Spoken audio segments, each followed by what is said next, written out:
Welcome to At Your Service, the service management podcast on the CRM Audio Network, with your hosts, Sean Tabor and Scott LaFonte. Resco is a leading provider of mobile solutions for Dynamics 365. Resco Mobile CRM is an invaluable tool for the field service engineer working in field service for Dynamics 365. Other Resco solutions include Route Planner, which combines geographic and calendar data, even taking into account variables such as traffic and weather to ensure that your field agents plan the optimal route possible to their work sites. Resco also offers inspections, which allows you to create, assign, complete, and evaluate field inspections with ease. Inspections enables you to shape every step of your inspection process. For more information on these solutions or to request a demo for any of their offerings, visit www.resco.net. We thank Resco for sponsoring this episode of At Your Service. Okay, we're back with another episode of At Your Service, the service-related podcast from the CRM Audio Network. As always, I am Sean Tabor, your host, and I'm bringing them back. Last episode, we talked about the release notes for 9.0.2, or the Spring 18 release. And we went 45 minutes and talked only about customer service. So I brought back my guests, Mohamed and Sarah, to finish up field and project service. Hey, guys. How you guys doing? Doing well, Sean. Thank you. It seems like just minutes ago that we talked. It does. It does indeed. Live on tape. So what I want to do is same kind of format that we did last time, but this time we're going to dive right into field service and project service. These sections are a little leaner than customer service, but probably for good reason. But there's still a lot of good stuff here, and I think we'll probably be talking about more about how the enhancements in field and project service could impact our implementations going forward and the potentials for the future than with customer service. Because customer service, it was real functionality that was going to, have great benefits right from jump. Some of what's in field and project service, I think, are foundational and may help initial implementations, but down the road, it's going to really get more benefits as they forthcome. And as I'm just going to throw it out in the front, yes, there's GDPR enhancements. And again, if you want to learn all about GDPR, I encourage you to listen to Mark Smith's practice podcast with Mohamed himself. They go in great depth, and you'll learn a lot about GDPR and everything that need to look out for there. So, first off, with Dynamics 365 for field service, some of these functionality that we're going to talk about are in a private preview. So I encourage you to go out to the Dynamics 365 for Field Service Insiders program starting in April and go to that insider page to register to be considered for the private preview. What private preview means as opposed to public preview, one, it's a preview program, so it's not fully supported by Microsoft. Two, in a private preview, you're selected for that preview program, and Microsoft works directly with you and your organization to understand your feedback and improvements, as well as any bugs that you're experiencing with the functionality.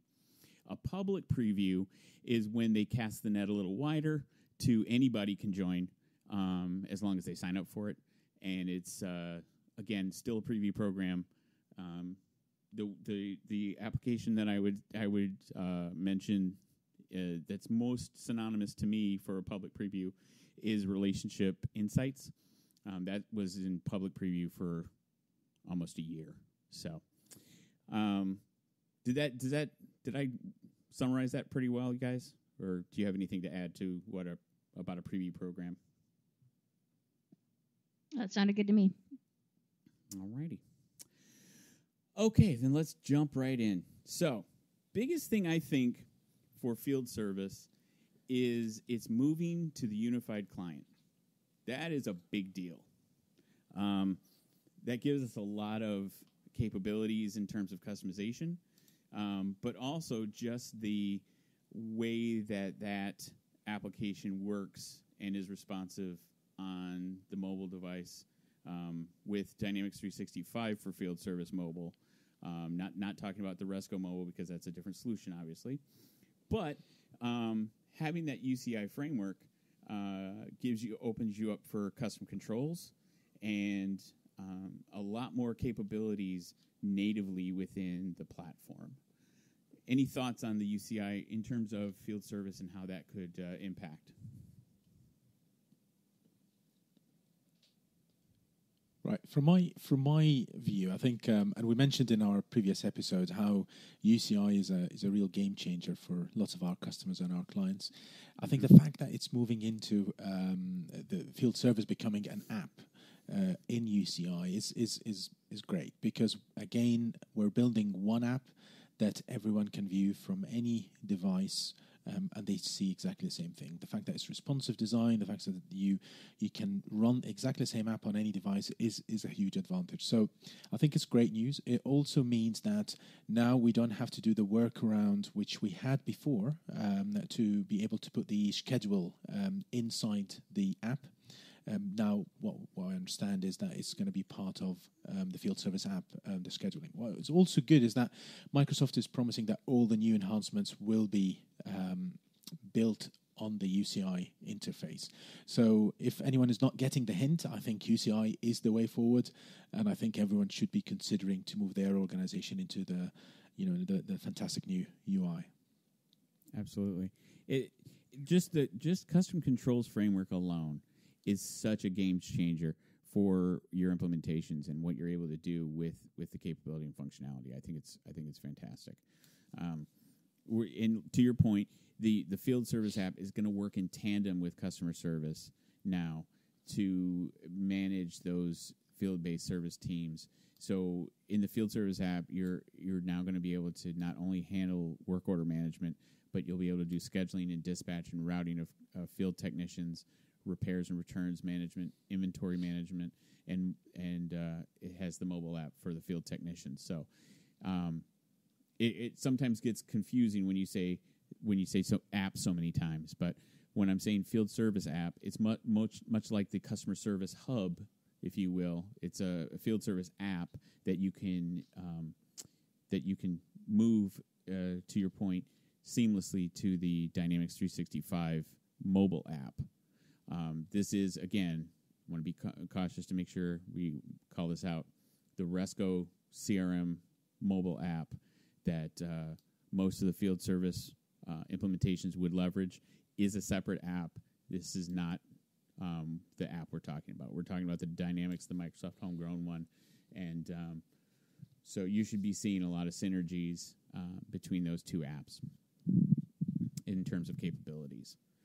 And with that UCI framework, much like we talked about with customer service, the enhancements for the business process flows are there, the timeline controls are there, and another neat capability, associate 3D content with customer asset records.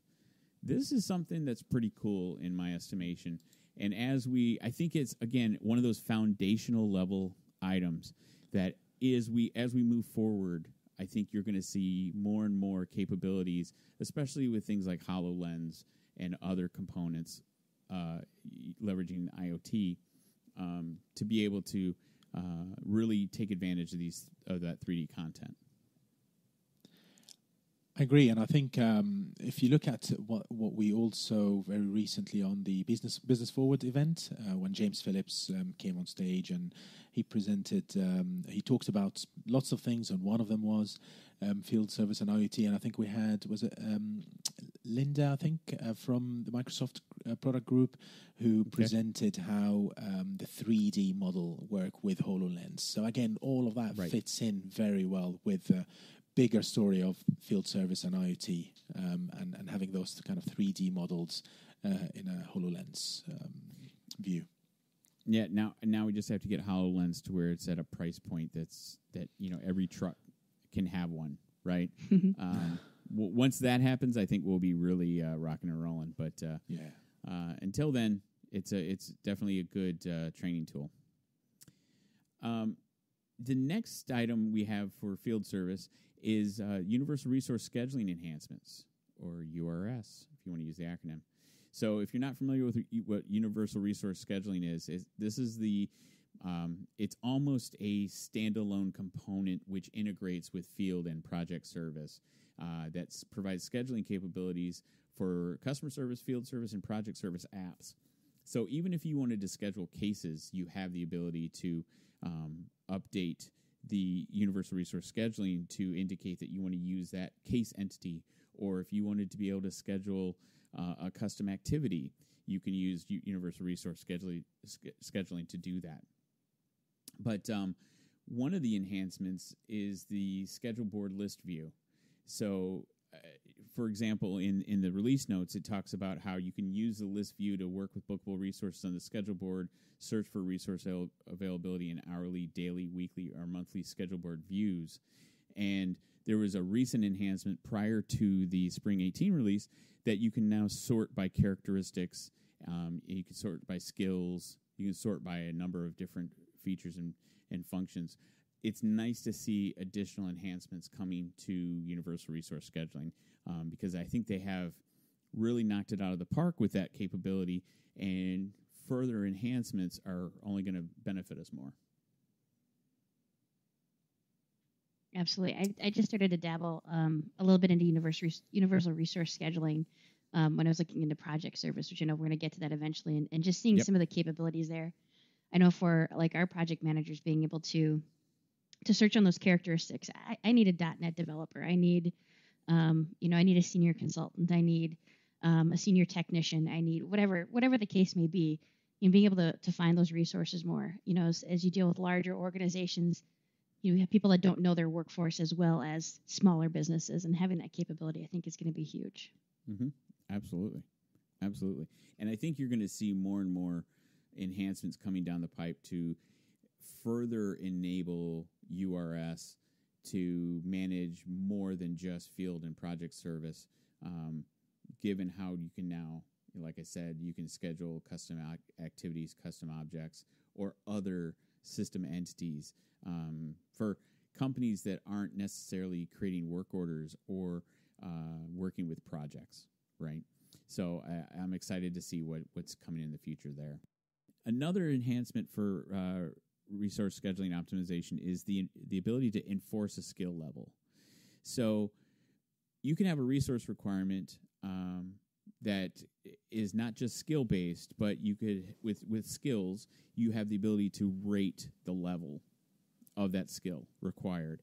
Now with RSO, it's not looking at just if you have the skill, maybe you're a novice, but maybe for a specific job, you need to be an expert, and you're rated as such. By considering that skill or resource characteristic and requiring that rating level, the solution is able to find resources that better match that, and where they're. It also, to me, opens up the insight to those resources who don't have that skill level. So if you're starting to get, like, let's say you sign a contract with a big vendor, and their requirements are expert resources given their contract. If you don't have enough resources to fulfill in a simulation, that may open up, okay, I need to go and hire some people, or I need to train people to get them up to that expert level. So I think not only from an RSO standpoint, but from an operational standpoint, I think it provides quite a bit of benefit there.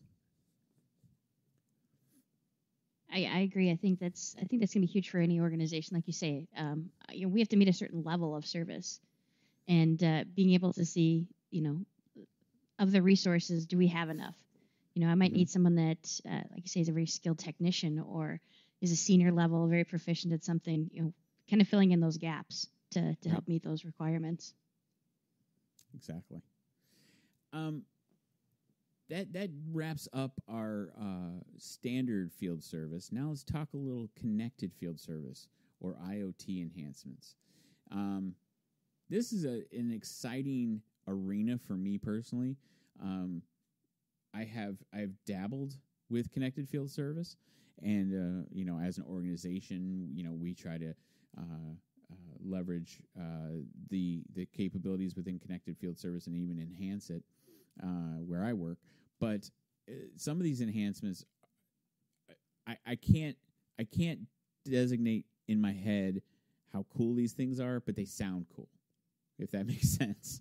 So, Mohamed, I might be leaning on you a little bit to have some insight here on the Connected Field Service enhancements. And I know when Ben listens to this, he's just shaking his head, Ben Vollmer, saying, "Oh my God, what have I done?" But first off, the Connected Field Service, again, built on the unified interface framework. We've talked about how cool that is and what that's going to provide. But it's nice to see that across the board with field service. And then we have synchronization of device conditions and properties with device twins. That sounds amazing. But what is in it? the world does it mean? So, any insight on that, Mohamed? Right. So I am by no means the expert on this. As you mentioned, someone like Ben Vollmer would probably be the expert, and we should have invited him to talk about this. But we would have never gotten a word in edgewise, Mohamed. He would have never stopped talking. Yeah, well, you can have a session where just Ben is talking and you say in the background. He was a guest. This is a fun Ben story, and he'd appreciate it. That episode, when I sent the files to my producer, he said, "Dear Lord, this guy is so hard to mix together with everybody else because he does not stop talking. There's no pause." So it was quite funny, and I think Ben still owes him a bit of bourbon for that work effort. But anyways. Talking about the Connected Field Service enhancements, to your mind, Mohamed, how important is this Azure enhancement to you? So I think the whole IoT thing for me at least, or from what I understand, is almost at the moment is something that is work in progress. But it's almost going to be a necessity moving forward. This is what everything will become, if you see what I mean. Because we already have all devices, all the types of devices that are connected to the internet. Everything is connected. We can get anything we want connected, and for low costs. I'll give you an example of a client I had a couple of years ago where we were considering some of the kind of latest and greatest in IoT for them, and they are a waste management company, so basically bins.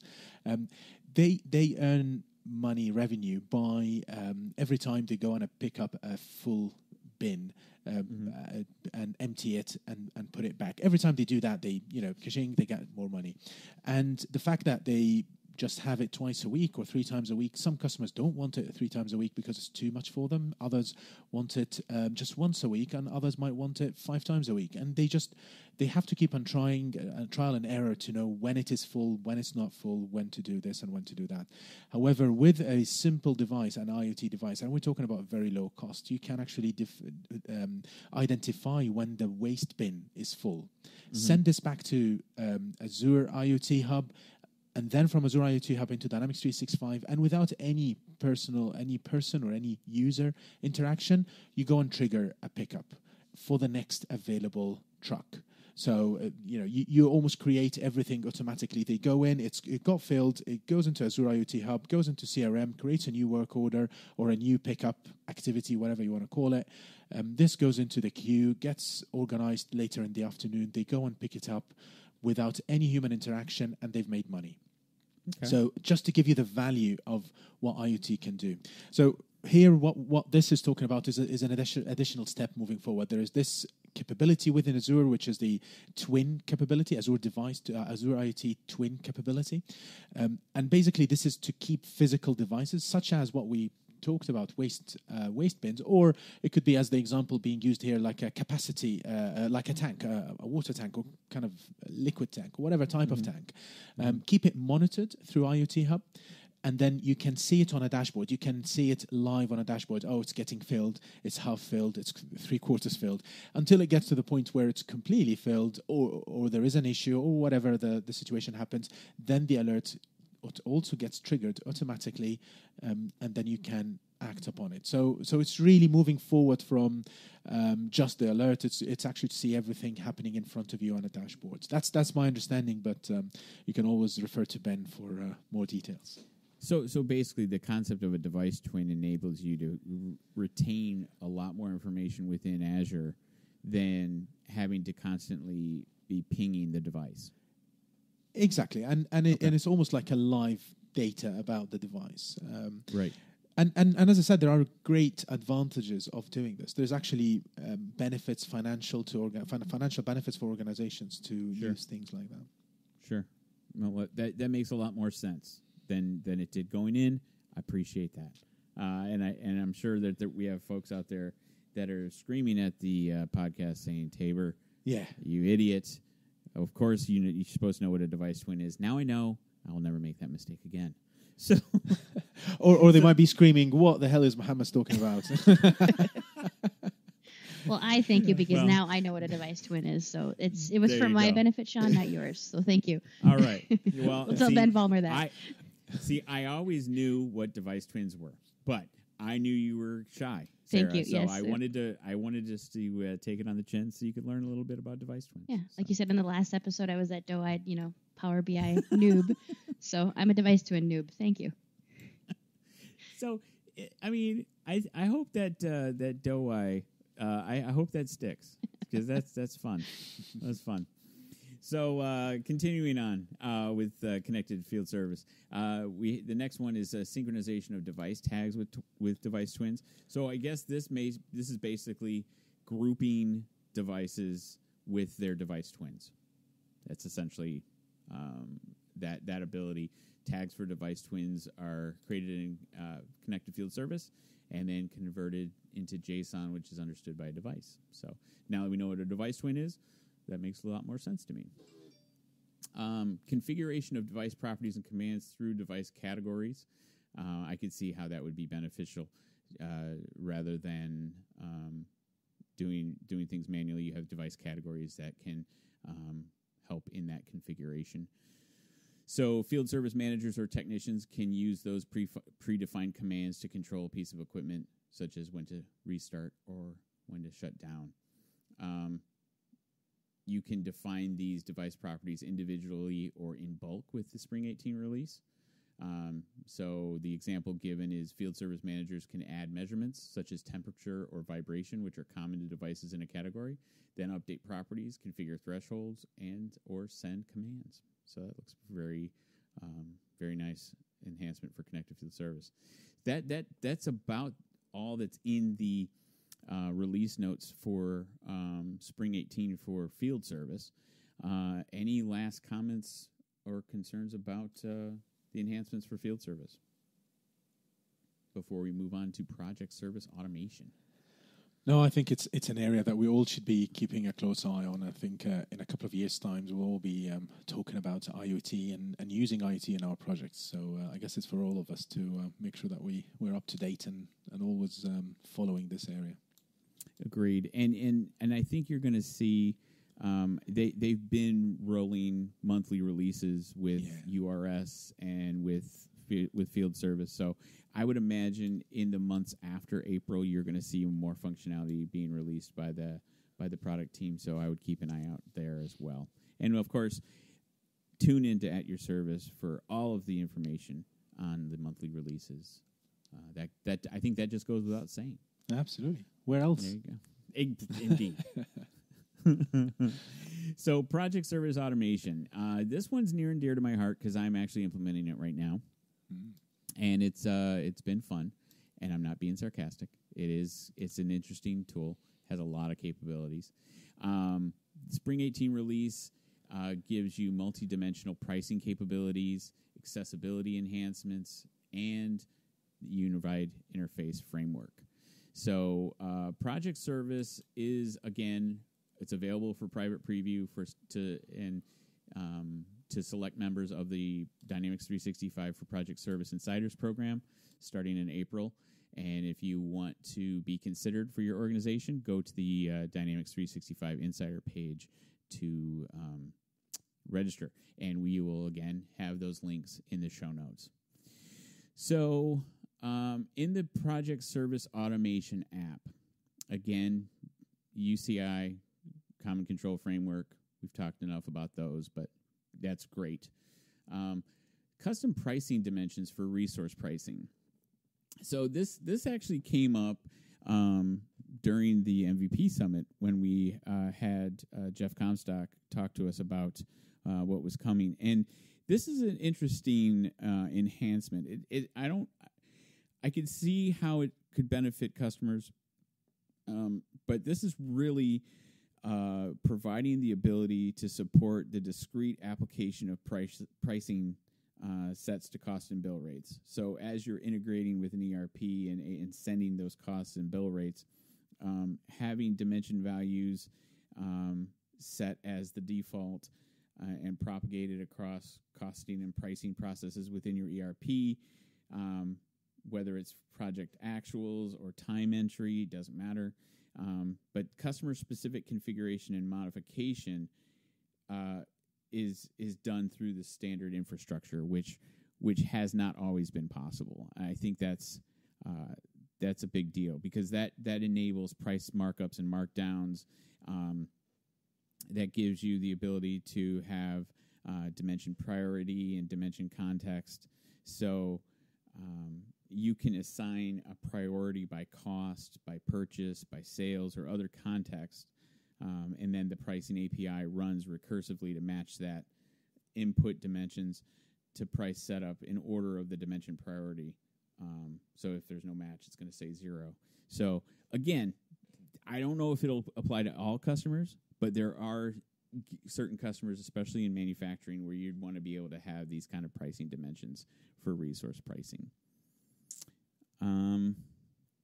Next up, work breakdown structure, editable grid with Gantt visualization.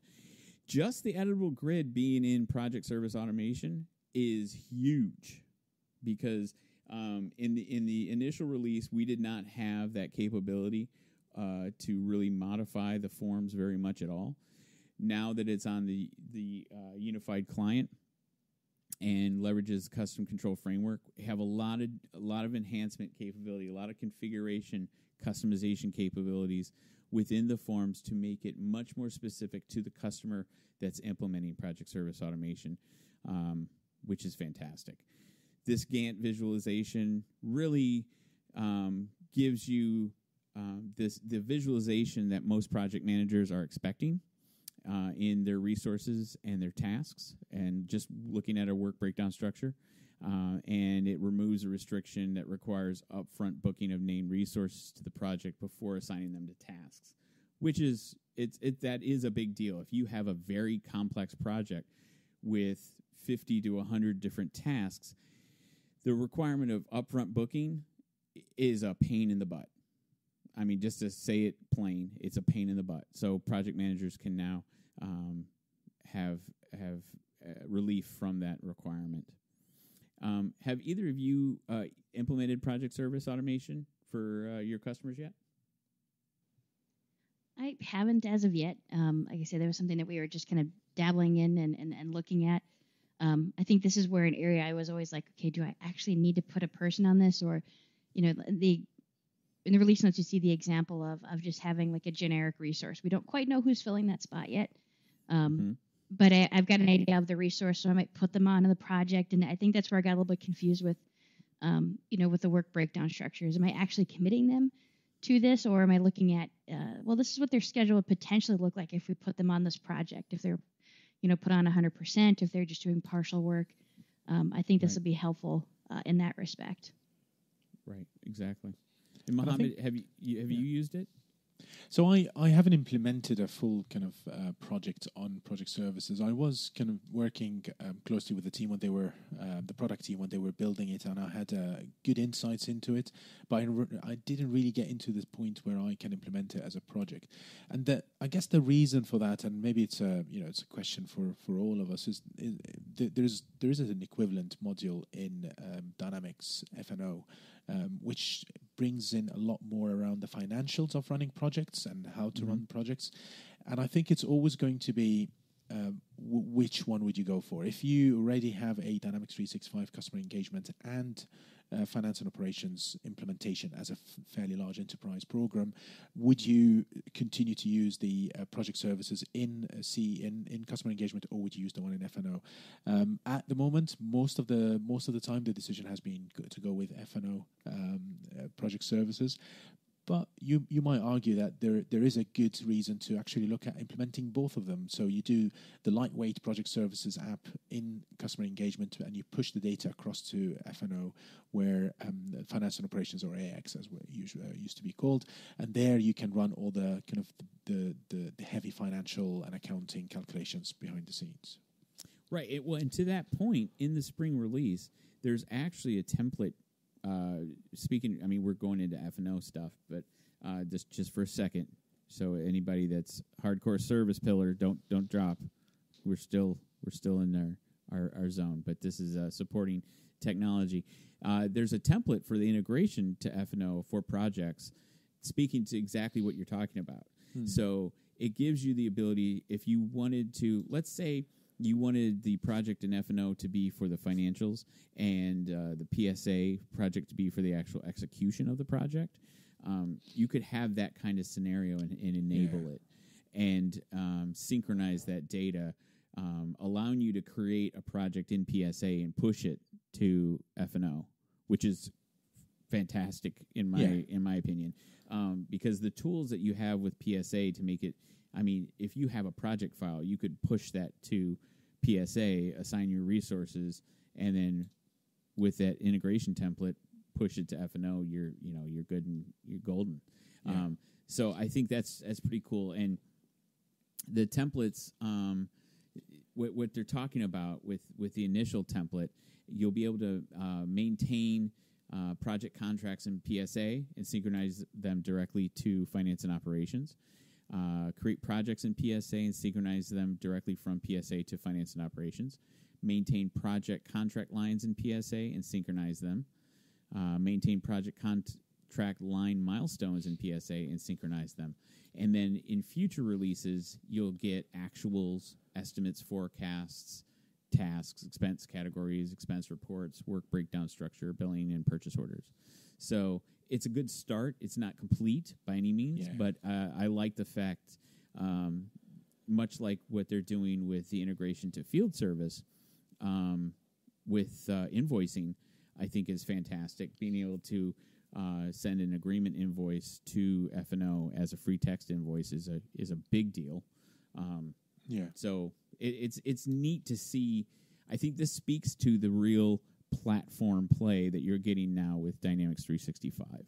Whereas, our previous releases, I would have no reason to talk about F&O or in the past AX. It was just another app that I don't deal with, right? Now there's definitive with CDS, the Common Data Service, there is definitive integration. There's templates to make it easier, much like the content packs for Power BI. All of these tools that are now being opened up for us to enable this capability, I think is amazing and a true credit to the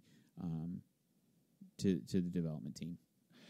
Yeah, I agree, and I think you're referring to page 70 and 71 in release notes, right? Where they correct, which correct. I think it's definitely. The Microsoft and the product group, they definitely see what we are seeing, and they know that that kind of integration, or both kind of applications complementing each other, is really required, and it does provide that kind of complete end-to-end story. So they are giving us those templates, and as you mentioned, there are a few more coming.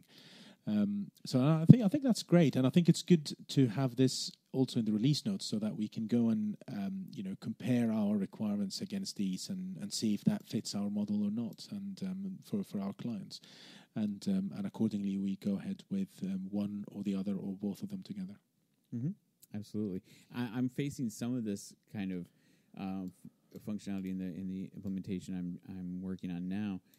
We're trying to integrate field, project, and then a third-party ERP, which is challenging to say the least, but it's pretty interesting. And what to me, what the release notes are doing is it's giving me kind of a guide map into how I need to think about ERP functionalities that I wouldn't have normally thought about, like revenue recognition.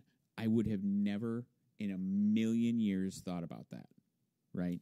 But now this is something that you have to be cognizant of, even in CE, because of project service automation, which I think is a credit to the infrastructure. The last thing we have in project service automation is extensible time and expense entry, and this is massive to me. The ability to customize how you can enter time, the ability to customize how you can enter expenses against a project or a project task is massive. It allows you to add additional workflows to this. You can add new fields to the forms, which you could not do before because of the way it was originally built. It's going to open up a lot of capabilities that I think is fantastic. One of which, to me, I'm starting to think now in the Power Apps mode of, okay, how can I expose time entry to a Power App for a field service tech, right? How can I link a work order to a given project task or multiple work orders to a project task, and make that user experience for the field service engineer that much simpler, and get more information for the business areas based on that work order detail and the job and the work being done. It's exciting.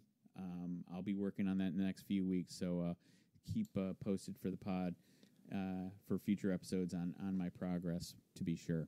Yeah, keep us updated. I'll be keen to hear how you get on with it. Yeah, it's.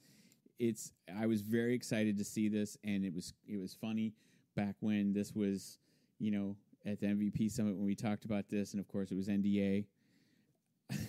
I came back and I'm like, we would talk about how they were, I had developers that are frustrated about the time entry piece, and I'm like, yeah. And they're like, well, did you hear anything? No. And in my head, I'm going, oh my God, I want to tell you, but I can't. So as soon as the release notes came out, I fired this off to my team, and I set up a meeting to go over it, and they were very excited and could see a lot of opportunities. So they're going to put us under lie detectors in the future now to check if we know anything that we are not telling them. Probably. Yeah, and it's always fun after an MVP Summit to navigate that minefield and keep yourself clean. So that kind of wraps up the capabilities for field service and project service automation. The only other thing that we could talk about, but we kind of briefly talked about it in the last episode, are the enhancements to Common Data Service and Power Apps. So I guess what I would ask is, just to close, in terms of Common Data Service, what are your, and this goes to both of you, what are your thoughts about how this is going to enable us to really streamline the creation of entities, objects, relationships, and just integrate with other apps using Flow, the connectors that are available, or custom web services? So I'd love to get your both of your thoughts on that.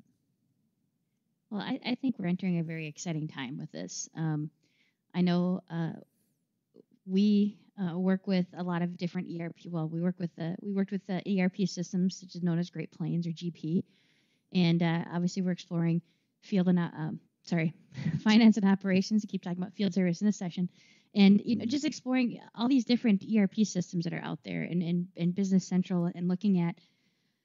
Great, we've got all these wonderful platforms, these wonderful applications that Microsoft has, and this is an exciting time because we're going to make them work together much more efficiently, and keeping that information connected. So, when someone is saying, "Well, I kind of want to use Dynamics 365 customer engagement, but I don't know how it's going to work with this, or I'm not going to sure how it's going to work with this," and I think just having that flexibility, that capability now with all these tools, all these resources, all these different applications to be able to communicate, it's making decisions a lot easier for people to say that, yes, I want to invest my time and my money into this because the growth is huge. And The fact that it doesn't require, extensive work to try to get them to communicate with each other now, I think is big.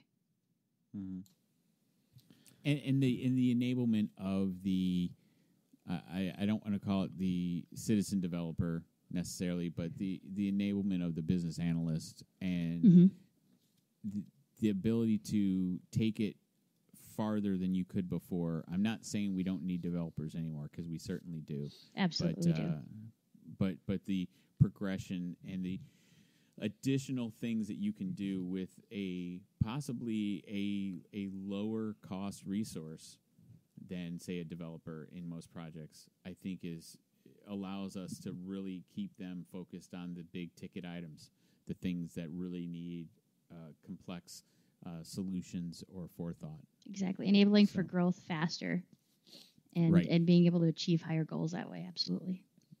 I also like the fact that it's gonna push more of your resources into thinking logically, right? Mm-hmm. Because with Power Apps, you actually do have to have a bit of logic in order to understand how these things are going to work, and I think that's a great challenge to maybe junior resources that may take a little more time to get there. Right? This is going to give them that nice nudge to move that stick forward. Mohamed, what are your thoughts on that? So I think, I would go back to the point around having this kind of one unified release notes that we are looking at today, and that covers not just customer engagement, but also everything else around Business Solutions platform. And it really feeds into this, I think, vision and view or future vision of moving everything into this business applications platform, allowing all different types of users access to the same type of data. You still have to have controls, you still have to have governance and structured processes, but it gives every member of every person, a member of your team, every person in your organization, the power to go and get the data they want, the way they want it in an acceptable format or on their device. So I think this release notes is really that just having this release notes is actually bringing all of this together. Having Power Apps on top of CDS or the new CDS, which is kind of combined with XRM, is definitely a step forward. Because think about how previously, if you were to allow not particularly a citizen developer, but even a business person, we have lots of business users who are using Excel sheets to transform data, right? They can go into CRM, export the data into a spreadsheet, and because of their experience with spreadsheets, they can go and do whatever they want, but they're doing it in a complete isolation from everything else. So think about Power Apps, that it's giving them this tool to do this with data already inside their organization, and you still have control over what data they access, how they access it, and all the various governance that you can have. So it's actually bringing more structure to this, as opposed to giving away any structure or governance, and it also gives the flexibility to users to play around with the data, understand the data themselves without having to rely heavily on IT and developers. But as you said, for any enterprise project or even any Dynamics implementation, you always need a mixture of business, functional, and technical expertise to achieve what you want. Absolutely. I think that's a great summary. And to wrap up, I forgot to ask in the first episode, if people wanted to reach out to you guys, whether it's LinkedIn, Twitter, what have you, how exactly would they do that? So let's start with Mohamed. So for me, I'm pretty active actually on LinkedIn. So you can go and search for my name, Mohamed Mostafa, on LinkedIn. There's so many spellings of it, so I do apologize for that. My name has many different types of spelling, so you might struggle to find me. The quicker way is if you go to Twitter and you search for my Twitter handle, which is MIMCRM. So I try to make it as short as possible. So I've got my initials and then the three letters CRM. So if you search for my handle, you'll see my profile. You're more than welcome to follow me, and you will also find a link to my LinkedIn profile, where I'm pretty active on LinkedIn as well. That you are, and we'll put a link to your LinkedIn profile on the show notes. Thanks. And Miss Sarah, obviously, everyone knows Dyne365 Diva. That's the place to be. That's the place to be. Follow me on Twitter. You'll also see me on LinkedIn. Happy to reach out if you want to reach out personally and chat. I'm more than happy to help you in any way I can.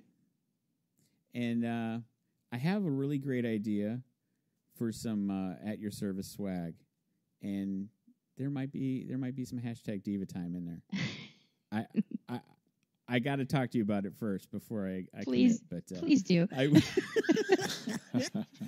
Yeah, the theme song was I had no say in my little theme song that you guys have for my segment. So exactly. But yeah, so I had a really awesome idea, and then I said to myself, "Wow, what would happen if I walked up with that and Sarah saw it at a conference? Would she react positively or negatively?" And I couldn't answer that question. So I said, okay, we're going to file that one for conversation offline. So, awesome. So be ready for that. So a question for you two. I know you guys are, since you're MVPs, sure. you get the ear of Microsoft a little bit more than some others do. One question I'd like you to ask them is, as we were talking about this release notes, 9.0.2, just ask them if there are any Beverly Hills 90210 fans. Did they win a bet that they could actually name the version that way? That there's some internal 90210 version out there? It's just something that came to mind as we're talking about. You kept repeating the same numbers. I'm like, Well, first I would ask, Mohamed, do you even know what Beverly Hills 90210 is, being from the UK? I don't, and I'm sorry that I don't. No, don't be sorry. Don't be sorry. I think in this case, you're better off for it. But I would not be surprised if Pervin Patel, our MVP lead, is a big fan of the show, and specifically Luke Perry in general. Yep, that's probably it. So, but keep an eye out for your release notes. Actually, your release number, because it changes monthly. So there may very well, after this release, you may get a release number 90210. So.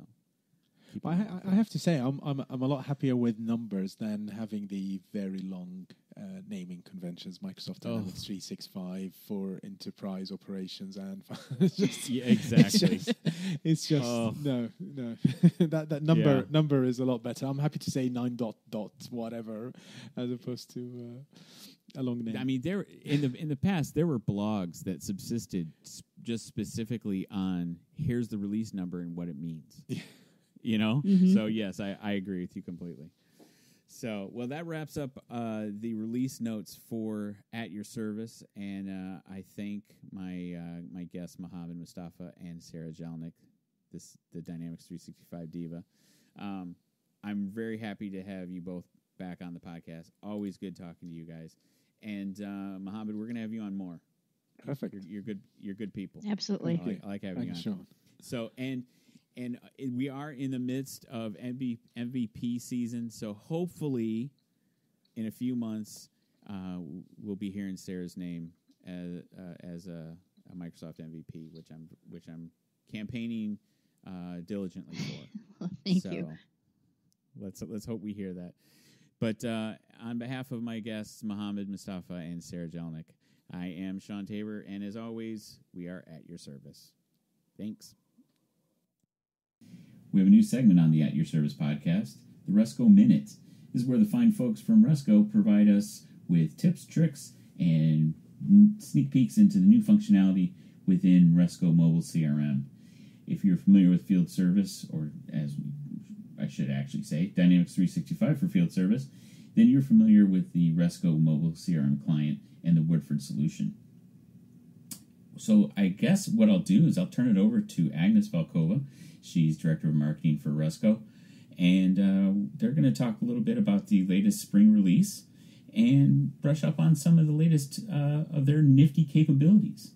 So I'll turn it over to that side with Agnes.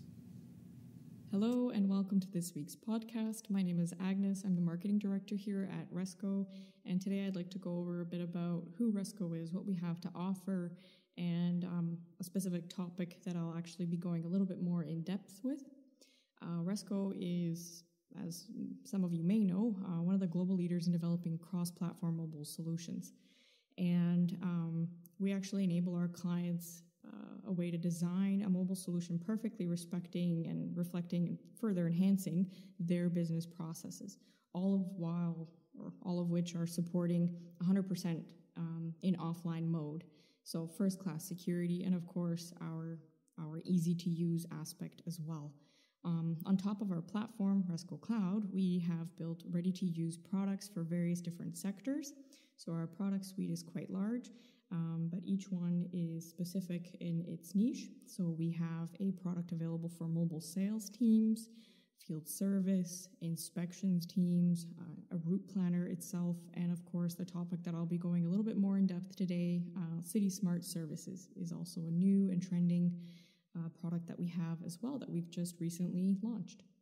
There's an enormous amount of investment right now taking place around City Smart Services or type of initiatives.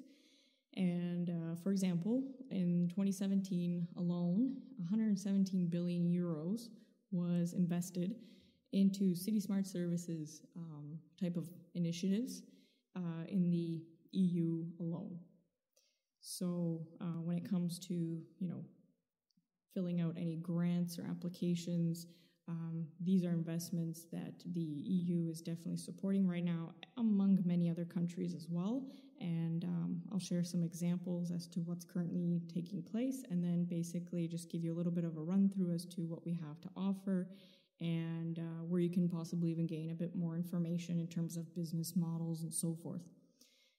So the investment is quite large, 117 billion euros, and it's quite big considering it's IT related. And for the EU and other countries and governments to be involved in is quite a positive, because it is about outlining a specific or at least a politically driven urban agenda and combining that with a smart city solution strategy.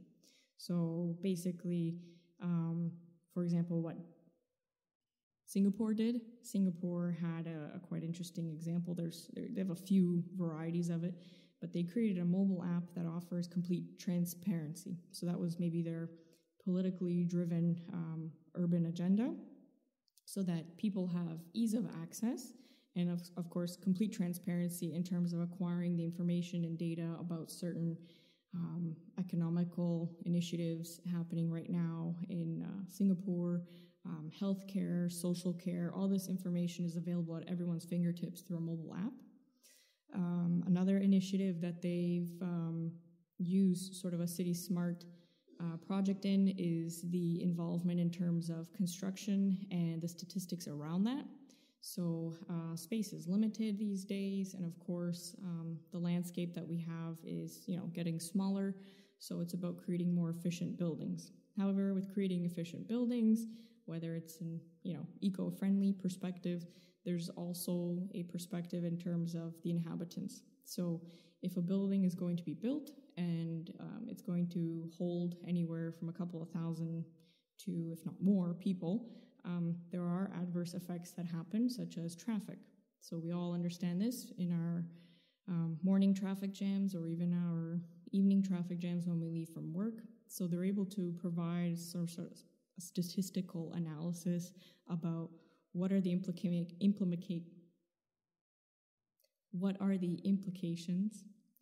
in terms of creating such a building. So, seeing how much more ongoing traffic will happen in the morning. Are there any bottleneck effects, any funnels, any severe maybe road collisions that could happen? Are pedestrians safe? And they're able to use this sort of statistical forecast in whether or not it's the correct way to possibly build a new infrastructure there at that time. Barcelona, for example, uses it in terms of a traffic perspective as well, but it's more for maybe a tourism aspect, I would say. So they've created an app where it allows tourists to come in and see that obviously parking space is quite limited in Barcelona. So finding a space for your car is now made easy through a mobile app, and you're actually able to see where parking spaces are available. at the present time so that you don't have to keep slowly hunting up and down and creating more traffic jams because of your speed. For example, Vienna also has an initiative in terms of creating a more eco-friendly environment, more walk zones, more cyclists on the road. So they've also created a mobile app where people are able to rent out bicycles so that they can use that within the cities instead of, traveling by car. The same thing with in terms of maybe carpooling, railway scheduling, buses, trams, and so forth. That is all available as well through a mobile app. And they have various different city smart initiatives ongoing, in various different sectors. And this is very broad. We actually have an ebook that goes over, how and where to get started, who are your candidates if you're trying to create this sort of initiative within your local town or city or state or country, the target groups you want to cater to, any communities in specific, and of course the ebook actually contains specific business models for a variety of different projects. So whether it's more of a eco-friendly approach, energy savings, or maybe even from that statistical analysis point of view, like Singapore has done it. But in any case, it's a complete game changer. The example that we actually have is based on Resco's field service, and it's implying a reporting, a scheduling, and a work tracking mode, I would say, for people to see that ultimate transparency in terms of whether or not city funding is actually reaching out to local areas and investing back. So, for example, there are potholes on the street that are quite damaging to people's cars, and people are going to have to make a complaint. It's very, very difficult for a city official, of course, to go up and down every single street to see what's wrong and, what's absolutely fine. But we, as local residents, have much more power, and we can save much more time, and we will create that transparency with the local authorities and notifying them as quickly as possible by simply taking out a mobile app and doing just as we would with any other social media platform. When we're creating a post, we'll take a picture, add the location, add additional specific notes to it, saying this pothole is on the intersection of this and this, and it's about a meter deep. Great. Now the municipality actually has an awareness about it and can start to report this type of issue to their city service technicians or subcontractors to go out in the field and actually start to work on the problem and solve it, essentially. So we have the reporting aspect from the local resident, then we have the scheduling aspect from the municipality, where they can engage whether or not any type of issue is of absolute priority, depending on maybe any upvotes. So, for example, the app will actually indicate how many people have voted for this specific type of issue in that local area. The more votes, then obviously the more of a priority it has. And then there's work tracking involved. So the service technicians will be able to go out there, be directed to the point of creation, so to speak. So they'll have like a GPS navigation directly from the app, actually telling them where to go precisely. They'll also be able to have a manual, so if they're new on the job, they'll be able to work with the materials that are in the app and saying, a specific step-by-step procedure of how to go about fixing this. And then, of course, they will be able to go through sort of a checklist. If any products were of more expense, then they'll obviously be able to add that in with the app. All around, report that back to the municipality, say everything's been done. If photographic evidence is there, great. And now the municipality can, again, create more transparency and give that notification or feedback back to the person that already created the issue. So this is just a little bit about what we have to offer in terms of our City Smart Services solution or product. And the ebook is available on our website. You're more than welcome to download it. And should you have any questions or any concerns, you're more than happy to reach out to any of us, and we'll be more than happy to help answer all your questions. Thank you so much for listening this week's podcast, and hope to see you soon or hear you soon. Cheers. On behalf of myself, Sean Tabor, my co-host Scott LaFonte, and the Dynamics 365 diva Sarah Jelinek, we thank you for listening and subscribing to the podcast. You can reach us at voice@crm.audio. On Twitter, you can follow us, CRM Hobbit for me, for Scott, at FLD Service_Guru, and of course at Dyne365 Diva for Sarah. For more information and content about what we spoke about on this episode and others, visit our blog at atyourservicepod.com. This has been At Your Service on the CRM Audio Network, a production of Dynamic Podcasts, LLC.